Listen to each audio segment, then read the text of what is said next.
Today we're going to look at a very common scam targeting Americans who take out payday loans. And then I'll use AI to reveal the identity of the clown behind this scam and try to call him out with it. Now this story begins when I received an email from someone named attorney Pamela Britch. The subject line said time-sensitive notice, and the email read, "This is to inform you that litigation has been initiated against you concerning 3 significant charges. The allegations against you by Cash Advance Incorporated are as follows: infringement of federal banking regulation, violation of agreement with a lending organization, and fraudulent misrepresentation."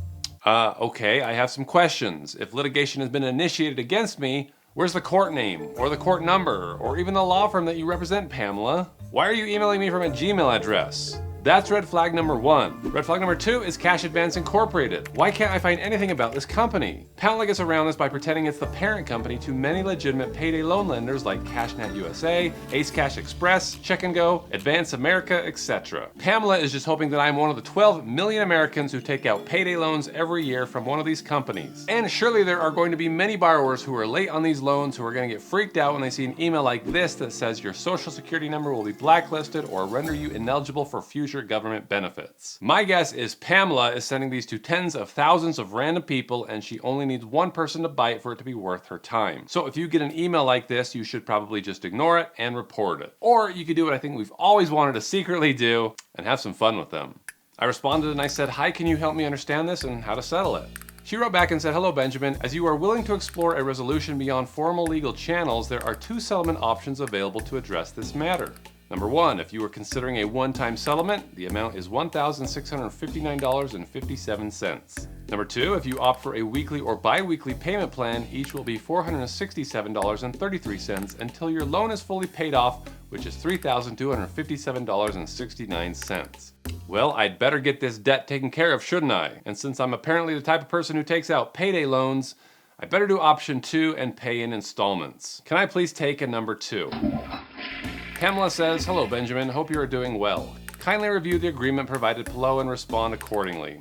This will serve as an electronic record once the file is finalized. An initial payment of $465.38 is required starting November 8th, 2025, followed by the remaining balance according to the bi-weekly payment plan outlined below."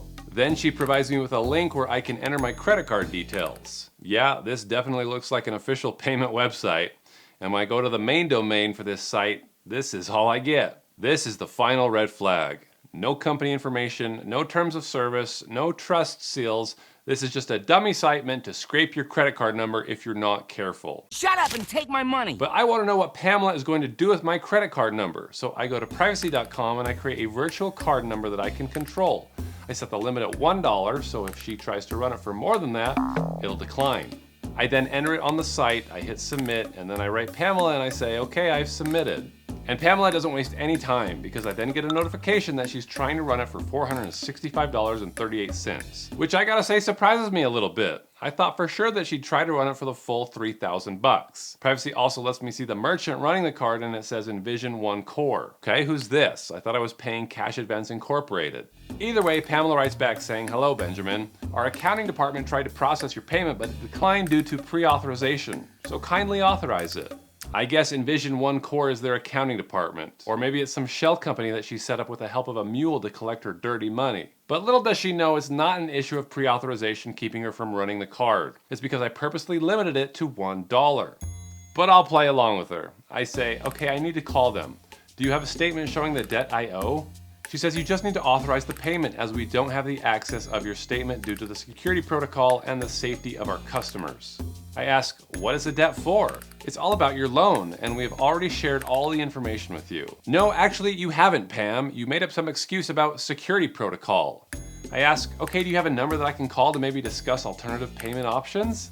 She said, "Unfortunately, we are not allowed to have a telephonic conversation, but yes, we do have another payment option of cryptocurrency if this works for you." Man, I would love to have a telephonic conversation with this lady and force her to answer some hard questions. But it doesn't seem like that's going to happen. So it's time to explore some alternative cryptocurrency payment methods. So I ask, like Bitcoin? She says, "Yes, and this also you will get the payment receipt of each payment." I say, "Okay, can you tell me how to do this? Please find the Bitcoin crypto wallet address below." And if this isn't the biggest red flag yet, a collections company that accepts cryptocurrency? But let's make Pam think that we're actually willing to pay in Bitcoin and follow her instructions. Most people who fall for these types of scams are not big crypto investors. They probably don't even have a crypto wallet or a Coinbase account. So when they're told to buy crypto, the easiest way is to have them visit the nearest gas station and put cash inside of a Bitcoin machine with the recipient's address. Then the scammer gets it instantly and there's nothing their bank can do about it. So that's what I'm going to do today, only I'm going to take a walk to my very own Bitcoin machine. It was created by my pal Bud Buffy Scam Baits. It's entirely virtual and it doesn't send real Bitcoin. It just generates messages that look like you did. And I can print out a receipt that gives instructions for how the receiver can claim the funds. In this case, they just need to go to this special website, confirm their wallet address, and then verify their identity with their camera, which might catch some scammers off guard, but if they're dumb enough, it just might work. So I send Pancakes the Bitcoin receipt that I just created and I point out the instructions on how to claim it. After a few minutes, she says, "Hello, Benjamin. We haven't received any payment from your end. Kindly update us." And from what I can see, she's visited the website, but she hasn't done what she's supposed to do. And unfortunately, she still refuses to do it. So I kind of just give up and completely forget about this loan that's supposedly going to destroy my credit. And honestly, this is like 90% of scam baiting. You follow a scam for sometimes days at a time and they eventually just give up before anything exciting happens. And you just have to move on. But after 2 weeks, she appears out of the blue and says, "Morning, Benjamin. Since we have not received any payment from you, we will be moving forward with the necessary actions tomorrow. If you wish to prevent this, please ensure that your outstanding balance is settled today." Necessary actions? What does she think that she's gonna do? I say it clearly says your wallet address on the receipt. Can't you see? Did you go to that website to claim the funds? You must do that to receive. That's what they told me. And she finally does what she's told and she completes the verification process. I must be her only solid lead for her to come crawling back to me like this. I can see that the IP address that she's using is in Ahmedabad, Gujarat, India. And when she does the face verification, she sticks her phone up to the camera with a picture of a random woman on her phone, thinking that that'll work. But Pancakes isn't very careful because she accidentally reveals the top half of her head. And by the looks of it, this she is actually a he. I'm guessing he's in his early 20s running a collection scam with his laptop in Gujarat, India. Well, everybody, we've got half the puzzle solved. This is attorney Pamela Britch. And in the olden days, you might have hired a sketch artist to fill in the rest, but now we have ChatGPT that can do it in seconds. So I upload it and I ask it to figure out what the bottom half of his face might look like based on the available facial characteristics that we do have, knowing he's based in Gujarat, India. And in seconds, it gives me this. Interesting. I'm not sure how close this is to our guy, so I decide to let Grok take a stab at it with the same prompt. It comes up with this. And then for fun, I try a third time and I get this. So I have 3 different looks that I think this guy might have, but I start making variations to see if I can get one to be close enough to the real scammer. I try making one a little younger and I get this. I try making him a little older. I try giving one of them a beard. And then I start thinking that this guy's probably uglier than what these AI tools are assuming, so I say give him acne and I get this.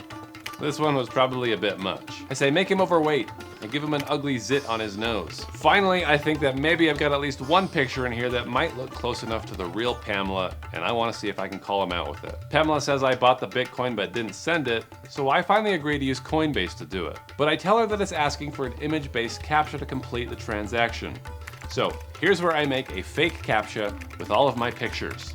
The question is, select all images of people needing a shower and a haircut. And then I send it to Pamela asking if she can help me answer the question. And believe it or not, he did not respond to me, which makes me wonder if one of these pictures came close at all to identifying him, or maybe the haircut was enough of a giveaway. I'd like to imagine that we came pretty close and that maybe he'll think twice about sending out more of these collection emails to you guys, because honestly, they're not all that convincing, Pam. Hello, sir. It is me, Attorney Pamela Britch. Kindly notify us of your intended method of payment. I promise this is not a scam. Hey, let me know which one of these pictures you think best represents Pam. And if you've had any luck identifying scammers, let me know what you've done. Special thanks to Bad Buffy for the help here, and I'll catch you all in the next one.